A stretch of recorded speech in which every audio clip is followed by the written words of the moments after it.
Olá, pessoal, tudo bem? Eu sou a professora Rafaela Iscariote e hoje eu venho trazer para vocês uma dica com elas. E é uma dica com elas super especial, porque ela está sendo feita para você, a pedido dos nossos alunos da mentoria. Então, o tema que nós vamos trabalhar hoje é transplante dentário. E a primeira questão que a gente vai saber quando fala de transplante dentário é entender o que é, então, professora, um transplante dentário.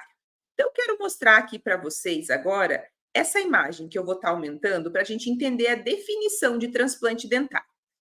Então, o transplante dentário, ele é a substituição de um dente que está perdido por um dente rígido ali naquela região. Então, vamos observar essa imagem aqui. O que a gente vê? Um primeiro molar que foi perdido, né? Então, foi perdido, e aqui está o alvéolo desse primeiro molar. A gente vai falar um pouquinho que tem duas formas de estar fazendo os transplantes dentários, mas particularmente a que eu vou conversar com vocês hoje é a forma que a gente faz a extração do dente que está condenado e no mesmo momento faz o transplante dentário. Existe uma outra técnica que você faz a extração do dente, aguarda 14 dias e aí sim transplanta o dente. Vamos trabalhar com essa primeira técnica, que é a que eu tenho mais experiência e que eu tenho visto os resultados melhores. Então vamos lá. Extrair o meu primeiro molar, por exemplo, poderia ser um segundo molar, poderia ser um pré-molar, e aí eu vou transplantar. Geralmente acaba sendo um terceiro molar, gente, que é o dente do siso. Eu vou transportar esse terceiro molar que eu estou setando aqui para vocês para a região do primeiro molar, tendo essa outra imagem aqui, o transplante de um dente de um terceiro no lugar de um primeiro molar. Observem aqui que em amarelo, nessa figura que eu trouxe para vocês, está lá, ó, ligamento periodontal. Observem que sempre o ligamento periodontal deve estar intacto para o transplante dentário. Então, mais uma vez, definição de transplante dentário: substituição de um dente que esteja perdido por um dente sadio, geralmente um terceiro molar. E agora vamos falar com vocês o que pode influenciar o sucesso desse transplante dental. E o que influencia, então? Eu trouxe 3 fatores aqui super importantes que influenciam no transplante de uma forma direta. Se eles não forem seguidos à risca, tem muita chance de você ter o insucesso do transplante.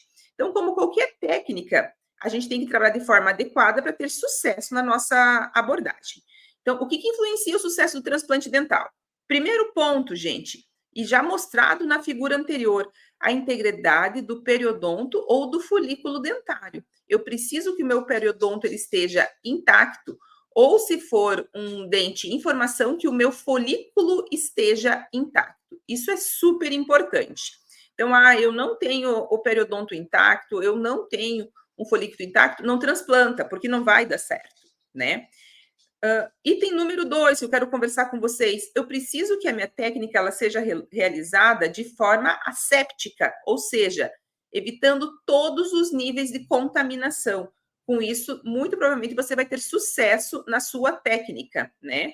E que a técnica cirúrgica que eu vou mostrar mais para frente também seja adequada. Seguindo os passos, os princípios cirúrgicos, né? E por fim, a nossa terceira dica, né, nosso terceiro ponto de discussão é esse dente que vai ser transplantado, ele deve ficar o menor tempo possível fora do alvéolo, né? Então, tem um meio específico que a gente pode conversar um pouquinho para armazenar esse dente, mas quanto menos tempo ele ficar fora do alvéolo, melhor. Então, esses são os 3 pontos que influenciam no sucesso de um transplante dental. Então, agora vamos falar das indicações. Quando que eu indico um transplante dentário? Eu vou indicar um transplante dentário, gente, quando eu tenho dentes cariados, dentes perdidos, agenesias, aplasias e condições semelhantes a essas, né? Eu não vou indicar um transplante dentário, por exemplo, para um dente que está com uma infecção ativa, não existe isso. Então, geralmente, dentes perdidos, agenesias, dentes condenados, ok? Agora vamos ver as nossas contraindicações. Existem, então, várias contraindicações para a técnica. E eu vou estar colocando essas contradições nesses balõezinhos que vão entrar aí para vocês. Então, a primeira contraindicação da técnica é a questão da possibilidade de realização de tratamento conservador. Então, se existe alguma possibilidade de você tratar aquele dente de um outro jeito, ele deve ser tratado e não ser transplantado. Isso é super importante. Ah, eu tenho lá um 16, professora, que existe uma possibilidade de eu fazer um tratamento endodôntico e uma prótese, ou eu vou fazer o transplante. Gente, se existe a possibilidade de fazer um tratamento endodôntico, uma prótese, essa é a indicação. O tratamento conservador é sempre o mais indicado. Transplante dental só se utiliza quando nada funciona, nada mais dá certo, ok? Bom, uma outra indicação também é se porventura existe um dente incluso ali, um canino, né? E existe uma viabilidade de tração cirúrgica. Não, eu vou tirar esse canino e vou transplantar um segundo premolar. Não, essa não é a melhor indicação se existe possibilidade de tração ortodôntica, né? Então, se existe possibilidade de tracionamento, essa é a melhor indicação. Um outro ponto bem importante, eu não sei se vocês recordam aí das aulas de odontopediatria, é sobre o estágio de Nola, né? Então, o estágio de Nola é um estágio de números, e ele são Nola, estágio de Nola 1, estágio de Nola 2, e aí vai, né? Que indica o grau de formação do dente. Então, existe uma contraindicação de se fazer o transplante dental em dentes com estágio de Nola menos que 7, que quer dizer que vai estar com 1/3 da raiz formada. Nesses dentes, há uma contraindicação de realização do transplante. Um outro ponto aí, gente, também é não existir a possibilidade de estabilidade. Um dente transplantado, ele precisa ficar estável. Se você não tem os dentes adjacentes, fica muito difícil de você fazer a estabilização do caso. Então, se isso acontecer também, fica bem difícil. Por fim, ainda temos mais contraindicações. Então, vocês estão vendo que a gente tem mais contraindicação do que indicação da técnica, né? Uma outra contraindicação é dente ou leito com infecção. Não existe, não se transplanta nada com infecção, né? Também dente que foi feito odontosecção está contraindicado. Você não vai transplantar um dente cortado em 2 partes para o teu leito receptor. E por fim, uma falta de espaço, né? Então eu quero transplantar um terceiro molar no lugar de um canino, um terceiro molar no lugar de um lateral. Isso não vai funcionar. Então, tudo isso é super importante.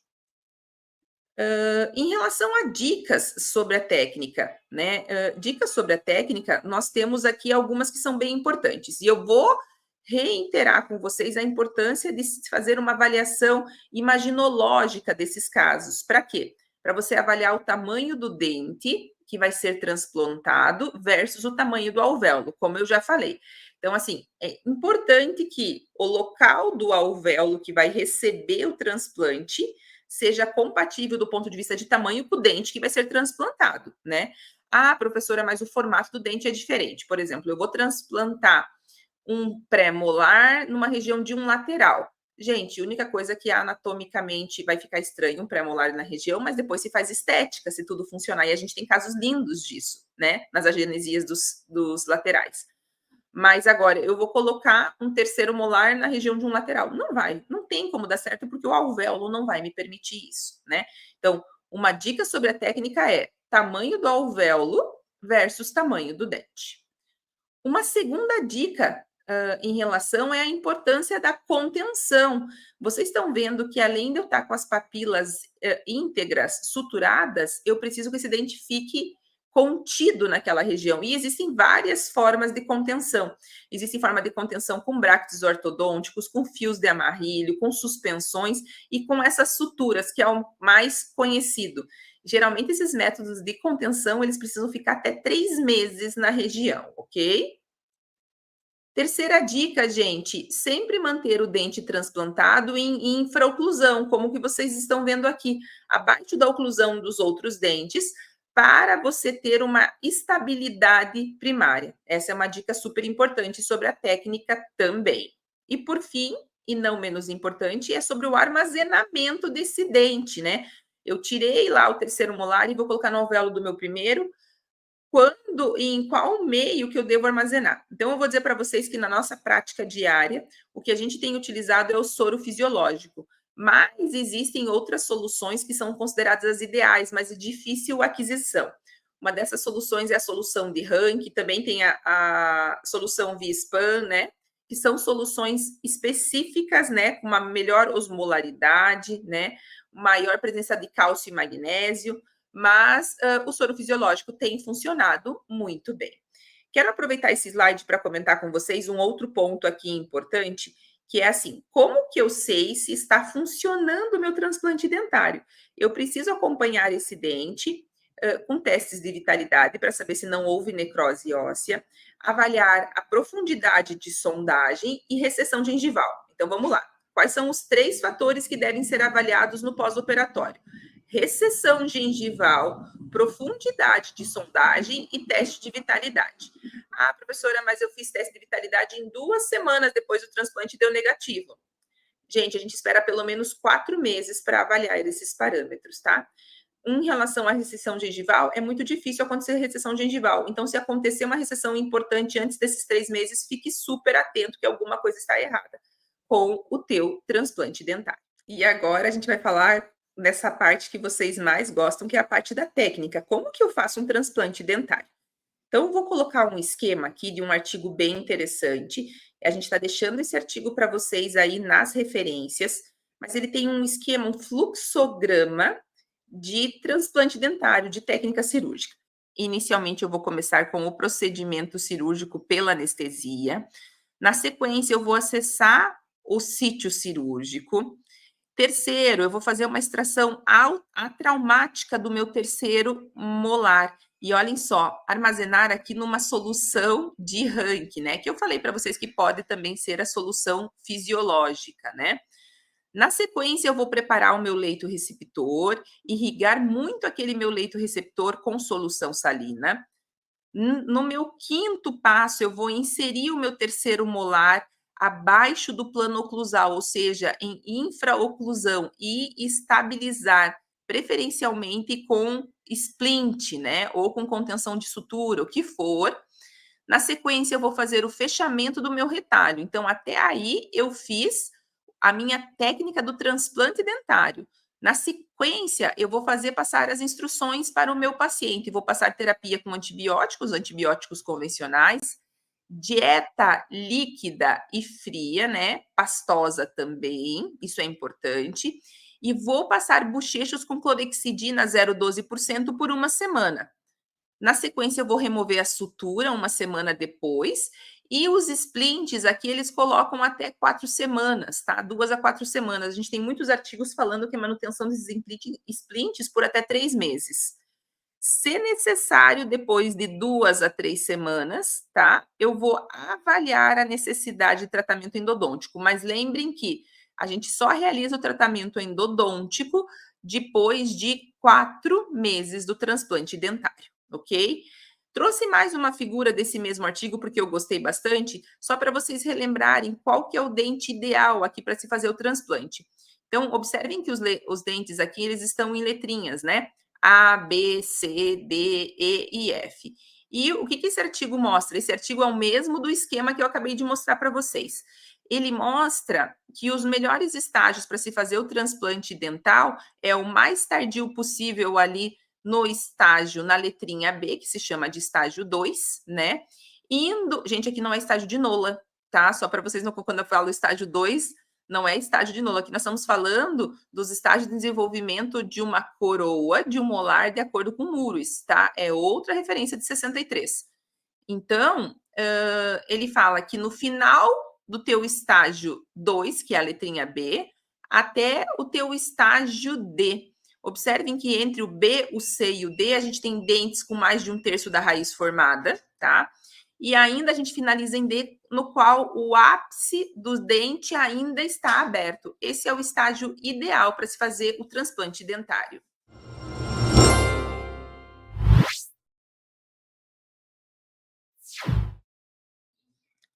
Então, como vocês gostam muito aí de casos clínicos, né?